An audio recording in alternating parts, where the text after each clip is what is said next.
It's something that really pisses me off, and it might be something that you do, and if it is, it's time to stop. Hello, I'm Julian Northbrook from doingenglish.com, here with another quick 2-minute English learning tip for you. I am a libertarian, and as such, I believe that people are free to, well, to be frank, screw their lives up as much as they want to screw their lives up. So when people engage in self-destructive behaviours, that per se doesn't particularly bother me. For example, they're fat and unhealthy and overweight and on the brink of a heart attack, yet they continue to stuff their face with cake and live on greasy fish and chips every day, downing pints of beer like there's no tomorrow. No, if people want to live like that, that's completely up to them. It doesn't even bother me that much when people piss and moan about these things. We're only human, after all, and yeah, we do tend to piss and moan about things. But what really does my head in is when people engage in these self-destructive behaviours, stuffing their face with unhealthy food when they're fat and overweight, and complaining that they don't want to be. Spending all their time sitting around on Facebook watching TV and not doing anything to improve their English, whilst pissing and moaning because their English isn't good enough and it's causing them problems in their life.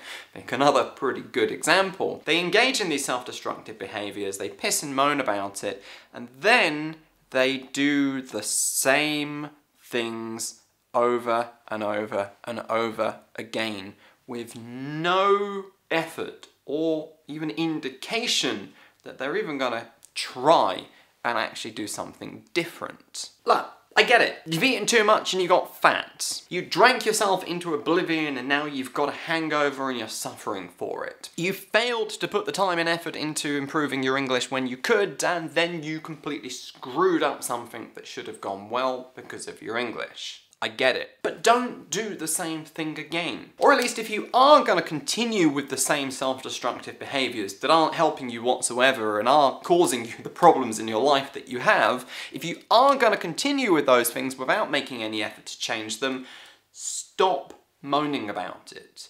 It's kind of either or. Yeah, sure, there are things in our life that we can't control. Perhaps an airplane drops down on top of our house and blows the whole thing up, destroying the place we live and all our possessions with it.